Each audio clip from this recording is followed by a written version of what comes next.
I'm in that boat too. I'm wondering, what do you think, or how did you actually get in the door You from your know, perspective? Yeah, I it's hard to tell. I feel like I should ask the people who pulled my resume out of the fair. pile. Okay, um, okay. but I will say some of the tools I used Gemini, the Google AI tool, to do a lot of the cover letter writing and resume customization. I kind of had different versions of my resume. I didn't do a ton of customization, but I did write cover letters for every job that would let me submit one. And I did that with very little work using Gemini. So I didn't have to take a lot of time to do it. But I do think, and from the recruiter side too, I think it's nice even just to see that somebody put the effort into that. Now, make sure you check AI's work. I will say that. And I mentioned feeling kind of just lucky because I think sometimes it's a matter of timing. I will tell everybody that the sooner you apply to a job, the sooner you're likely to have your resume seen. And if you wait too long, if you spend too much time customizing, you will be at a, you know, number 250 in the application pool. And the way reviews happen is it's kind of one down. And so when you see something new open, know how you're going to move quickly, I guess would be my advice, so that you can be towards the top of the pile. And where you can network. Networking is not exactly how I got this job, but it is how I got other interviews that I had. So I do recommend that always. Thank you. Cool. And then, so for the other panelists, yeah, a little bit of background on how you landed the current role, your current role. Yeah, I can speak to it. So my career, I started off, I saw some consultants in the house. So I started off as a general strategy consultant, then specialized in data science. So I was doing quite a bit of analytical work, then moved to doing like growth marketing type work at a Series C startup. So I wanted to be in tech, but I couldn't go directly into product at the time, but it was for a mission-driven company. So I knew I wanted to be at a mission-driven company, took a growth marketing role, then went back to school. I got my MBA and I also got a master's in computer science. And then I found ESG Flow. I found ESG Flow through a friend. So that's a unique situation, but some tactics that I used during the interview process to get interviews is, one, I kept a close tab on like companies that are raising funds. So companies would just raise Series A or Series B, because those are the people that are now going to be looking for like people because they have the money to do so. So you could like, and then another thing I would do is the emails are typically standard within a company. So this might be a hack, but I would like go to like online forums and try to find like what like my email is at esgflow.com. So typically it's like first name, last name. I don't know how like condoned this is, but I will try to find the person like on LinkedIn and like reach out to them on LinkedIn, but then also shoot them an email, try to guess their email and be like, hey, like congratulations on your funding round. Like this is my background. Is there anything I can do to like help out like with your like the new paradigm that you're in? And that's kind of how I landed a few interviews. So I'm honestly not sure how much of that is okay, but there you go. Nahla or Benedict? Yeah, I think I'd echo what you're both saying there. The two things I think that are really important to think about is kind of this concept of like your kind of luck surface area. It's all very well spending 2 or 3 weeks crafting a single application for one company, but the chances of you getting that are pretty slim. And I think just getting yourself out there and meeting as many people as possible is kind of Excuse me.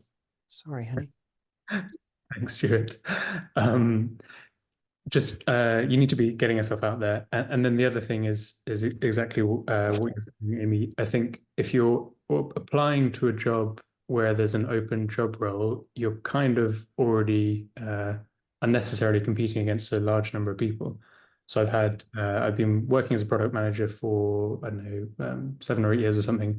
I don't think I've had a single job where I've applied via the kind of job post, and that's not because I'm super connected as a person. That's just because you're finding the companies that are likely to be about to be hiring, looking at those kind of VC portfolios, looking at funding round announcements, talking to people who can make introductions, and kind of getting your foot in the door before they actually open up a job role. That's the kind of easiest way to compete, because otherwise, as soon as you're applying on LinkedIn or something, you're immediately one of 200 CVs, and your chances are just like statistically much lower. So for me personally, what worked, I spent 12 months trying to get into climate, and that was more through a number of different consulting roles and contract roles, working with different people that I worked with before who then have moved into climate, and building up a bit of a kind of portfolio and just meeting a ton of people. And then by chance, this role that I got was someone I met in a lift in an energy company's office here in London, and they said, "Oh, you should talk to these guys. They're desperately in need of a product person, and they've just raised a pre-seed round." And like a week later, I started working with them on a contract basis. That's amazing. I love the increasing your luck surface area and some of those tactics of how you might do that. A question, Benedict, that's come up from others is, you were saying you spent 12 months, you spent 12 months getting into climate and doing contract. How did you build your skills and credibility to be transitioning into the climate and specifically energy? And in fact, energy I found is one of the harder ones because it's been around the longest. So there's more, at least from my impression, there's more expectation and requirement around having experience. So how did you build that credibility?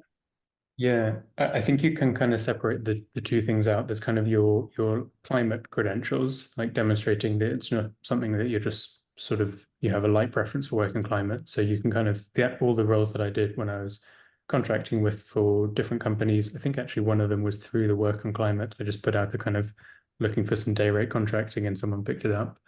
None of that work was with energy companies, but that does build the credibility that you're serious about climate and you're exploring the space. And then separately, specifically on the energy sector. So as a company, we at Granular very rarely hire people from the energy sector. You don't need a ton of industry experience to be moving into the space. I think you just need to kind of demonstrate a bit of seriousness, do your desk research before the call, be able to talk coherently about the product and ask some good questions. And I think that goes a long way.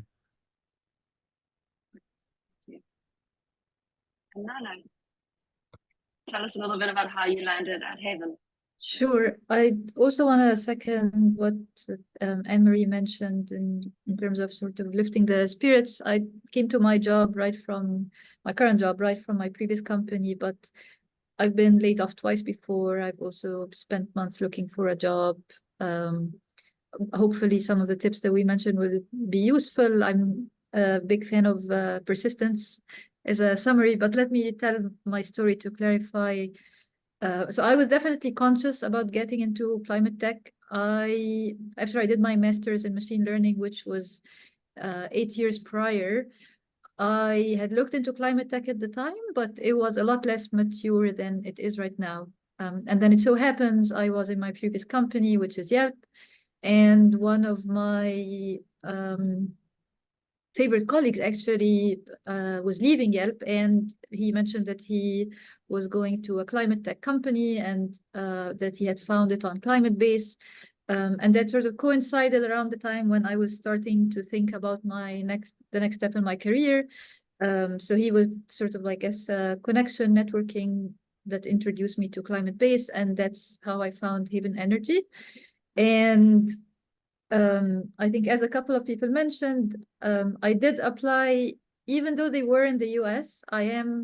I'm based in Toronto and I'm still the only Canadian employee, which is sort of a little bit about the persistence part, because some companies would be open to hiring someone in another country or would have sort of the logistics in place to support that, which luckily Haven did, but it's a little bit of you wouldn't know until you know, because the job was really open for US as it was advertised.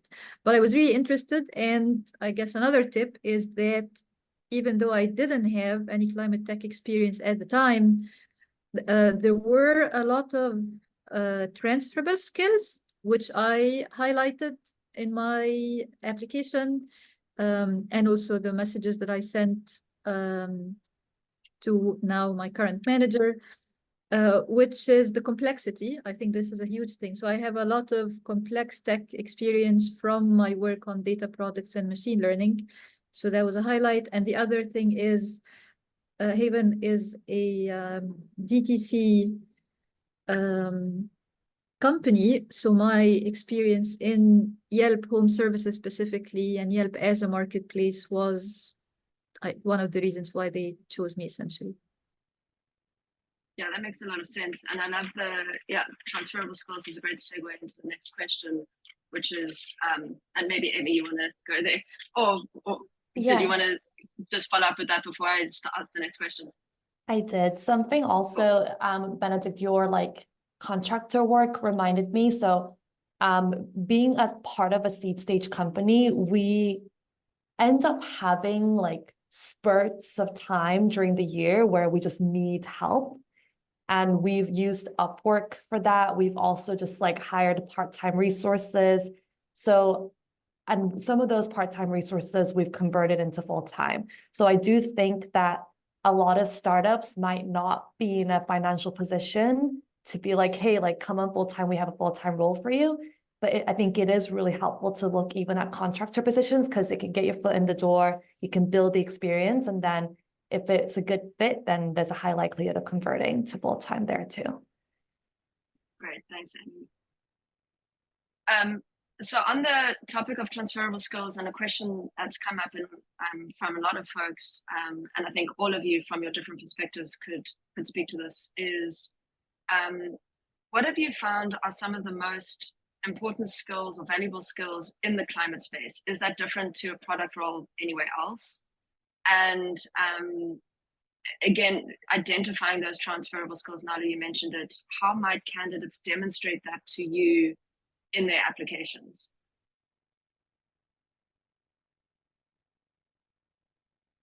Anyone? Yeah, I can kick us off. I think complexity is a huge thing. Obviously, climate tech is sort of an umbrella term, really, with things ranging from very technical hardware products into essentially fintech. But I think in general, there's a lot to do with governance. There's a lot to do with complexity. So I would definitely highlight that. I am personally, when I am hiring, I usually look at resumes rather than cover letters. Cover letters are usually, to me, a secondary thing that I would do or look at only for like the top candidates after reviewing a resume. So I would highly recommend that whatever you want to highlight would be very specific to that company as part of your resume, and to customize that for what this company is specifically looking for.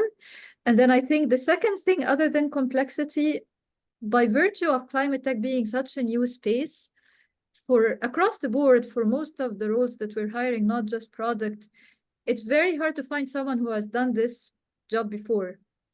Even if it's like a sales manager, for example, it's hard to find someone who has both the industry experience, can fit into a tech startup. So I would definitely try and highlight learning and growth, and maybe career jumps, or just try and demonstrate the ability to learn something new. Yeah, that I think would go a long way. I think I'll add on that when you think about your resume and you're thinking about making a shift to a new area, whether that's because the industry is new or the role's a little bit different than what you've done in the past, it's really important for you to remember how quickly recruiters are looking at resumes. And when we get 500 resumes or 1,000 resumes for a job, we're moving really quickly to start making those first cuts. So the critical information needs to be at the top of your resume. One thing I have found that is very helpful, because it is both quick to look at as a reader and quick to update as a applicant to a new role, is having a highlighted skills section. So whether that is highlighting, project management as a skill set along with product management, and then having maybe a couple of bullets below there that show examples of when you've done that. That is really, really critical in the sense that you are showing that you have those skills that they're looking for. And that's keywords from the job application. They're probably pretty standard for most product manager roles. And then showing, hey, here's not just I have this skill, here's how I've used this skill. And if you can do that in the top third of your resume, you're going to stand out. And you have to always, back that up down the resume. But I think being aware that showing those transferable skills at the very top of your resume, that's what we look at, right? I think there are studies that show the resume gets read kind of like the letter F. So first words down the side, the top of your section, and then we'll kind of skim things in the middle. So keep that in mind when you're thinking about how am I representing these transferable skills. I think that's really important in standing out in the application pool as well. Benedict or Amy, do you have anything to add to that around standing out, transferable skills, and balancing, getting in the door when without having direct experience necessarily? I think on if you're applying directly to a job and you're in the kind of CV, you're trying to get your CV noticed, there's definitely a few kind of basic table stakes that are still shockingly not followed by people. So, simple stuff like a proper design template, it needs to look really good. It needs to be really easy to read. I think the stat is something like 4 to 5 seconds for most initial CV reviews. So a really easy way to immediately, even subconsciously in the person who's reviewing its mind, to just get yourself kind of discounted as something that doesn't look good. So just find something online, Figma, or there's a million templating tools. I think a personal message does go quite a long way. I can't remember who was saying, a personal reach out, you can probably guess their email. You can definitely find them on LinkedIn. Work for Amy. I think after you've applied rather than before makes sense. And again, just using that as a kind of 1 or 2 sentence. You don't want to do paragraphs. And definitely, although I think LLMs are your friend for kind of brainstorming, it's very easy for them to write very, very generic text. So we see a lot of the same application. We see applications with basically exactly the same wording because someone has taken our job spec and copied it into an LLM, and you get them referencing the same sentences. So definitely use it for brainstorming, but be wary about copying and pasting too directly. And then I think on the transferable skills thing, I'd agree with what's been said before. I think climate is such a broad space that it's a bit of a red herring to say what are the transferable skills about moving into climate. Like every single sector is going to be impacted by climate, so you can kind of take a pick. I think the things that are more relevant are, tuning your application to the size of the company. It's much, much more different applying to a giant tech company or applying to a seed stage company, regardless of what industry they're in. So thinking along those kind of framings is probably more useful. And then maybe the one just basic thing is obviously enthusiasm for climate needs to come through strongly, but also there's no point spending the first 10 minutes of an interview talking about why climate is important and reiterating that, because obviously the person on the other end of the camera believes that too. You can kind of state that and move past it really quickly, both in, I think, the CV and any cover letters that you do and in any interviews. Sorry, slightly rambling answer. No, that's super helpful. Amy, anything to add? Yeah, so many great answers, I guess. From the CV's perspective, for a big company, I would really rely on figures, quantify your impact as much as possible. For a startup, for me, what I look for when I read through is someone that has hustle and productivity, because within a small startup environment, you kind of want someone that's that will jump on things and get things done. So reading through some resumes, you can just feel the energy and how they will come and take proactive action. So those are things I look for. And obviously this goes without saying, but for interviews, do a little research. ESG reporting is what we do. The number of interviews I've been on where companies have no idea like what, regulatory frameworks there are.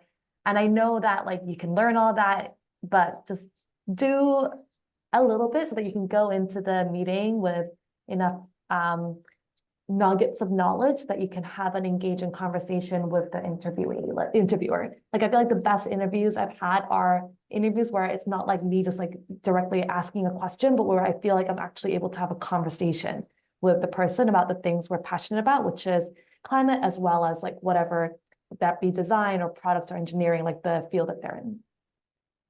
Love that. And that actually leads me to almost the reverse of this question. You've both, you and Benedict both touched on this around how candidates essentially discount themselves. So Benedict, you mentioned, if the resume is basically hard to read, it's going to be discounted almost immediately. And Amy, you were talking about coming in with nuggets. And I'm curious if there are other examples that you have in mind of where candidates have inadvertently discounted themselves because they missed something or something, so something obvious or even subtle that would have been helpful for them. I think something that people don't do, I'm not sure it's necessarily discounting yourselves, but I think it falls in that category of you're doing yourself a disservice if you are not using numbers in your resume.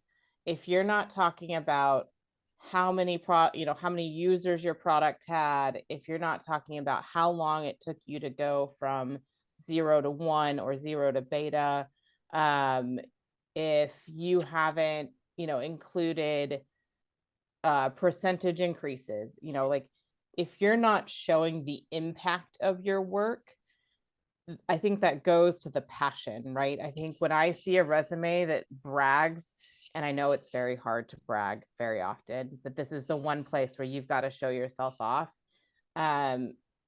If I see a resume where they are just talking about all the things that they've done in that really quantitative and clear way, that shows me how passionate you are. That shows me that you're not just talking the talk. You're not just using AI's words, but you're showing me what it's looked like to you. And so by having your resume not go there, I see that a lot. I think it is the number one feedback I give people when I look at somebody's resume is you need more numbers. Find a way to show the impact of your work. And that's true of product management. It's true of engineers. It's true of everybody. So I highly, highly recommend thinking through how you can highlight that. I think I have maybe a discounting example. As I mentioned, I'm really big on learning and growth. And one way to show that in your resume is to show sort of the jumps that you have made. So sometimes there would be, obviously the general recommendation and the correct recommendation is resumes should be succinct and should exceed 1 page unless there is a reason.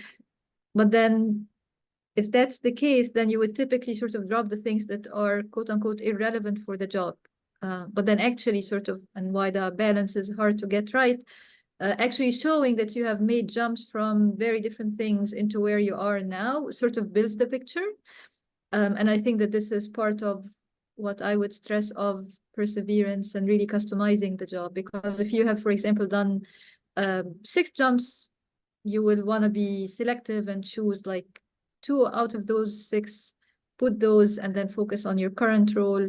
And then that would build a very specific picture for that specific company rather than just remove everything that is irrelevant to the role you're applying for. Right. So it's starting to carry that thread of learning and growth and being representing that in the resume selectively. That makes sense. I think I'd echo that again. So our screening call, no matter what role you're applying for at Granular, basically has kind of 3 sections. First bit is just, do you understand what we do? So you've done some research and you can turn up and like talk coherently about it. And it's incredible how many people don't do that. The second one is talk about a piece of work that you've done. And it doesn't have to be anything to do with energy, but based on your understanding of what you do, the best candidates are people who can take an example of a piece of work they've done and draw really clear parallels. They talk about data ingestion, which is really important to us, or the kind of linear optimization elements of our platform, or they find some creative way to draw a parallel. And it doesn't really matter if the parallel is perfect, but you can see that they understand what we do and they understand how they're trying to position themselves as relevant. And then the third bit at the end is the kind of the trick question, well, not trick question, but like the thing that people often do fall down on is just, we leave 5 minutes at the end for questions, and it's astonishing how many people are either asking, stuff that's pretty obvious public online, how big is the company, etc. And the best candidates are the people who have done the research well enough to be able to ask pretty impressively detailed questions about the regulation or specific pieces of news that are relevant to us or something. And the question, the form of the question is kind of more important to my answer, to be honest, if that makes sense. Like it's such a strong signal if they can ask a good question. On that topic of questions, something that I've sometimes been researching, and maybe others as well, how do you balance asking strategic or good questions with not being critical? Does it matter if they're critical, or do you want them to be positive but also insightful? I guess, what's the tone of those questions? I think critical is fine as long as it's delivered in a, you don't want to be aggressive. But if you can take the critical stance and it's a valid critical stance, then the company's probably done some thinking about it and you can have an interesting conversation. I think, yeah, the tone is better. The tone is more important than the content if it's critical.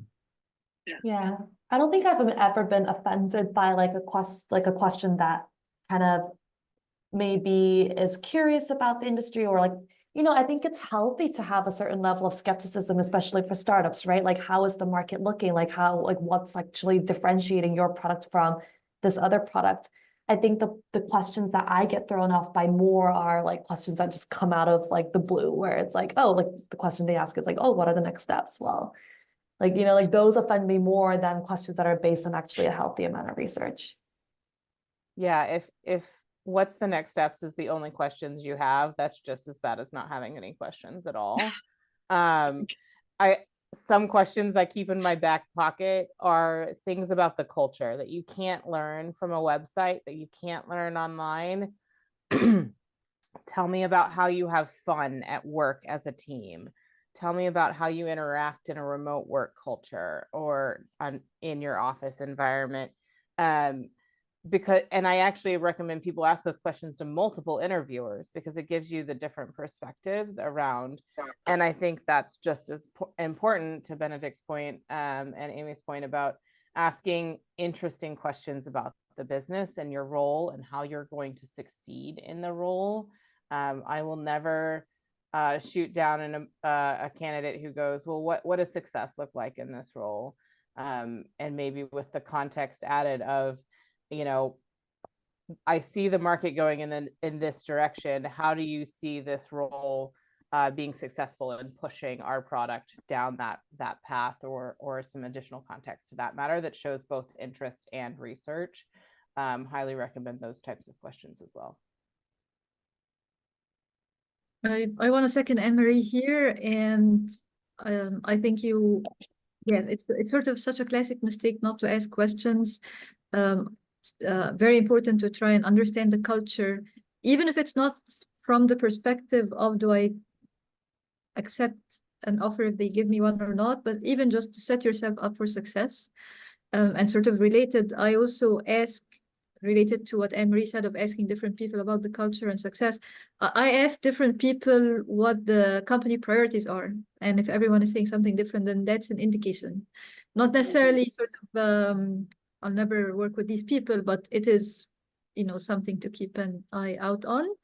And I think for me, what I love most in terms of interviewee questions is if they sort of pick up on what's going on in the company, either through research or through how I had conducted the interview, and then ask questions that really show that they understand what's going on, and which is essentially an indicator to me that they are going to come in and be productive, because they got it just from the interview, let alone after they spent a couple of days or weeks in the company. So an example to illustrate the point, I was interviewing someone And then the question that he had at the end of the interview was about how we are balancing focus and doing multiple threads at the same time, which was sort of spot on to where we were at the time, and was a huge plus for me in assessing that candidate as it happens.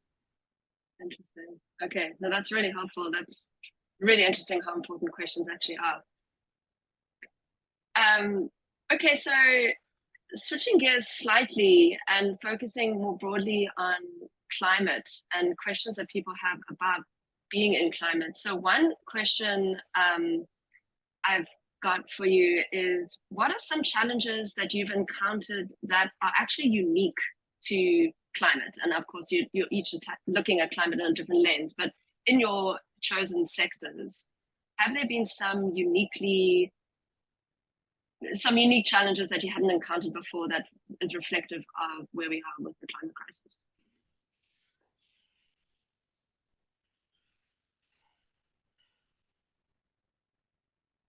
I would say my answer, which I hope is useful, is that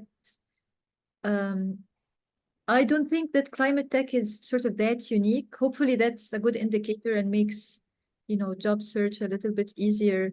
I know it's sort of a newer field, but that's, you know, the analogy of that was how I worked on AI in AI startups, for example, when there weren't that many established practices for it, or how I personally worked on a ton of B2B products with the background that most of the product literature out there is really from DTC hyper growth sort of background, and how I'm able to take from that what's useful for B2B and leave what is not.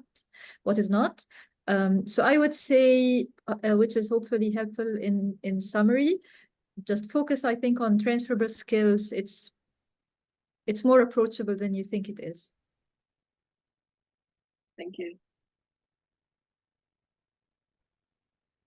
I would say for my company specifically, we do reporting data collection. So ESG reporting as a landscape is changing a lot. So I guess every industry has its own challenges, but I feel like a lot of times for us, we're building in a situation where it's very ambiguous because we're like creating this ESG reporting industry. So that has, from a product perspective, some challenges because, I mean, this is something my designer said that I was really interested by, where she was used to kind of existing solutions and then interviewing people about those solutions, understanding their pain points, and then designing the solution to be better. Whereas for us, a lot of cases, existing solutions are like spreadsheets, emails, and SharePoint. So there weren't any other like platforms to like rethink or redesign. So that I think is a unique challenge. Second thing is kind of the education gap of our clients almost, where everyone is new to the climate space, but also like even our clients who are just now getting started on their reporting journey, they have a lot of knowledge gap in terms of what needs to be done. So there's a lot of, I guess, more hand-holding that needs to happen within the product than you would typically think in terms of, it's not just like UI, UX type hand-holding, but also like educational type material within the platform. Yeah, that makes a lot of sense. I think I'm going to do a cop-out answer and say there isn't anything I think unique about climate. It's always unique to the company or the domain that you're working in. But yeah, too much of an umbrella term. Cool. Agreed. Okay, thank you.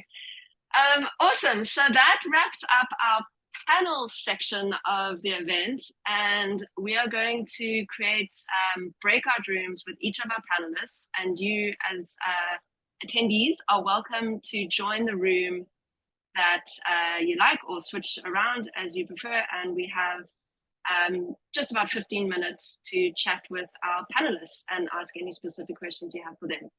So thank you, panelists, for this part of the section. We'll be back for a couple minutes at the end just to close out. But in the meantime, feel free to hop around the breakout rooms and ask any specific questions you have. And she's going to help us get those breakout rooms going. I named 4 breakout rooms with your panelist name. So if you could join respective room, that'd be great. And then attendees can feel free to hop into whichever rooms with whichever panelist they want to talk to. Thank you.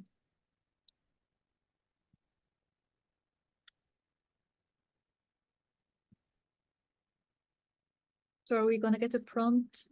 Nahla, I think you just need to select your breakout room.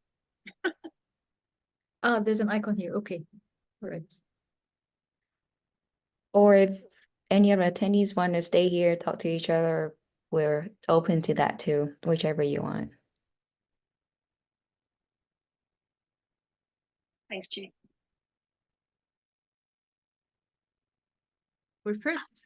Oh, okay, yes. We'll wait for the other groups to join us. How was that discussion? Yeah, I think it was good that obviously it is for the other people to say, but I wanted to just take the chance before people come in and thank you, Lorianne, for the wonderful moderation and for including me in the panel. Oh, it's such a pleasure. Thank you. This was really fun. Have we lost everybody? When I click close breakout rooms, they give everyone 60 seconds to. Oh, okay. Well, 9 seconds left, so it will automatically lead people back. Right. That's good to know. The tricks of the trade with Zoom. Wonderful. Welcome back, everybody. I hope you had fun conversations, and I really want to give a huge thank to our panelists, Amy, Benedict, Nahla, Anne-Marie. You were awesome, such great tactical advice, and your sympathies to all of us looking for a job. And a huge shout out to Chi. She's been my co-pilot, and also Kathy as a volunteer with the Work on Climate Product Managers Group, as well as Mabel, but I don't think she was able to make it today. So thank you, everybody. If you're not already part of Work on Climate, go to workonclimate.org. There's a Slack channel, it's super active. Join our product manager channel. We post more events, and we look forward to seeing you again soon. Thank you so much. Thank you. Thanks again, Lorianne. Thanks, everyone. Thank you. Thanks, everyone. This is lovely. Thank you.